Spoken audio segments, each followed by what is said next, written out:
Assalamualaikum warahmatullahi wabarakatuh. Halo semuanya. Jadi, kami mahasiswa Fakultas Psikologi 17 Agustus 1945 Samarinda dari kelompok 3 dalam aliran Psikologi Humanistik akan menjelaskan singkat mengenai hierarki kebutuhan Maslow. Sebelum itu, izinkan saya memperkenalkan rekan saya yang lain. Yang pertama, Muhammad Aulia Alfianur. Yang kedua, Salsabila. Yang ketiga, Wela Rizky Fatikasari. Yang keempat, Muhammad Farhanur. Dan yang terakhir, saya sendiri, Fadia. Jadi, langsung saja masuk ke materi yang pertama. Apakah itu hierarki kebutuhan Maslow? Hierarki kebutuhan Maslow adalah sebuah teori psikologi yang diperkenalkan oleh Abraham Maslow dalam makalahnya yang berjudul A Theory of Human Motivation di Psychological Review pada tahun 1943. Ia beranggapan bahwa kebutuhan-kebutuhan di tingkat rendah harus terpenuhi atau paling tidak cukup terpenuhi terlebih dahulu sebelum kebutuhan-kebutuhan di tingkat lebih tinggi menjadi hal yang memotivasi. Siapakah itu Abraham Maslow? Abraham Maslow atau bisa disebut juga Abraham Howard Maslow adalah salah satu tokoh psikologi di aliran humanistik. Abraham Maslow adalah anak pertama dari 7 bersaudara. Ia lahir di Brooklyn, New York pada tanggal 1 April 1908. Orang tuanya adalah imigran berkebangsaan Rusia Yahudi yang pindah ke Amerika Serikat sebagai pembuat senjata. Pada masa kanak-kanaknya, Maslow adalah salah satunya anak laki-laki Yahudi di sebuah perkampungan non-Yahudi di pinggiran kota Brooklyn. Ia sendiri seperti merasa sebagai orang negro pertama yang berada di sekolah yang seluruh muridnya adalah anak-anak kulit putih dan diperlakukan sama seperti anak-anak negro. Ia merasa terisolasi, tertekan, dan tidak bahagia. Dalam kondisi lingkungan yang kurang bersahabat dan keluarganya yang miskin, Maslow merasa sangat kesepian. Waktunya ia habiskan untuk membaca buku dan hampir tidak mempunyai teman. Di samping itu juga, ia mulai bekerja sebagai pengantar koran dan bekerja di perusahaan milik keluarganya. Maslow adalah seorang anak yang cerdas, bahkan ia mencapai skor IQ sampai 195. Angka itu cukup tinggi pada saat itu. Konsep hierarki kebutuhan dasar ini bermula ketika Maslow melakukan observasi terhadap perilaku monyet. Berdasarkan pengamatannya, didapatkan kesimpulan bahwa beberapa kebutuhan lebih diutamakan dibandingkan dengan kebutuhan yang lain. Contohnya, jika individu merasa haus, maka individu akan cenderung untuk mencoba memuaskan dahaga. Individu dapat hidup tanpa makan selama berminggu-minggu. Tetapi tanpa air, individu hanya dapat hidup selama beberapa hari saja. Karena kebutuhan akan air lebih kuat daripada kebutuhan akan makan. Kebutuhan-kebutuhan ini sering disebut Maslow sebagai kebutuhan-kebutuhan dasar yang digambarkan sebagai sebuah hierarki atau tangga yang menggambarkan tingkat kebutuhan. Terdapat 5 tingkat kebutuhan dasar, yaitu yang pertama ada kebutuhan fisiologis, kebutuhan akan rasa aman, kebutuhan akan rasa memiliki dan kasih sayang, lalu ada kebutuhan akan penghargaan, dan kebutuhan akan aktualisasi diri. Maslow memberi hipotesis bahwa setelah individu memuaskan kebutuhan pada tingkat paling bawah, individu akan memuaskan kebutuhan pada tingkat yang berikutnya. Jika pada tingkat tertinggi, tetapi kebutuhan dasar tidak terpuaskan, maka individu dapat kembali pada tingkat kebutuhan yang sebelumnya.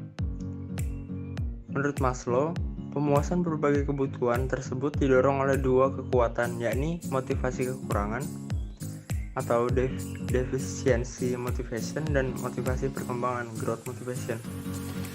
Motivasi kekurangan bertujuan untuk mengatasi masalah ketegangan manusia karena berbagai kekurangan yang ada. Sedangkan motivasi pertumbuhan didasarkan atas kapasitas setiap manusia untuk tumbuh dan berkembang. Kapasitas tersebut merupakan pembawaan dari setiap manusia. Jadi, menurut hierarki kebutuhan Maslow, kebutuhan manusia dapat dikategorikan menjadi 5 level. Yang pertama itu ada physiological need atau kebutuhan fisiologi. Selanjutnya ada safety need, kebutuhan akan keamanan.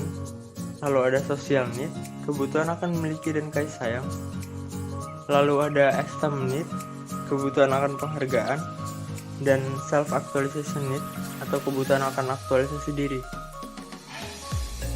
menurut hasil riset Abraham Maslow, kebutuhan-kebutuhan ini bertingkat, dan sebelum bisa memuaskan kebutuhan di level berikutnya, kebutuhan di level sebelumnya harus dipenuhi dulu.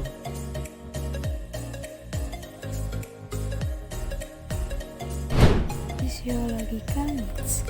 Level pertama dari hierarki kebutuhan manusia adalah physiological needs atau kebutuhan fisiologi kita. Level ini terdiri dari kebutuhan-kebutuhan fisik yang paling mendasar dan hal-hal yang kita perlu untuk tetap hidup. Ini termasuk makanan, minuman, tempat berteduh, tidur, dan oksigen, seperti sandang, pangan, dan papan. Sebelum bisa menangani kebutuhan yang lain, kebutuhan fisiologi ini harus ditangani dulu. Karena seseorang yang sedang benar-benar kelaparan tidak akan memikirkan reputasi mereka ataupun mencari teman. Safety needs. Setelah memenuhi kebutuhan level pertama, maka kita bisa mulai mencoba memuaskan kebutuhan level kedua, yaitu safety needs atau kebutuhan akan keamanan. Keamanan di sini bukan cuma berarti secara fisik, tetapi juga mengenai rasa keamanan. Artinya, selain keamanan fisik, kebutuhan ini juga termasuk stabilitas dan ketergantungan, sekaligus perlindungan dari kriminalitas, terorisme, perang, penyakit, bencana alam, dan lain-lain. Keamanan juga termasuk keamanan secara mental, seperti kebebasan dari rasa takut, stres, dan lain-lain. Bila kita tidak merasa aman, kemungkinan kita tidak akan memikirkan kebutuhan sosial maupun kebutuhan akan dihargai orang lain. Yang selanjutnya adalah social need. Setelah kebutuhan fisiologi terpenuhi dan kita sudah merasa aman, maka berikutnya adalah kebutuhan kita untuk merasakan kasih sayang sekaligus perasaan memiliki dan dimiliki.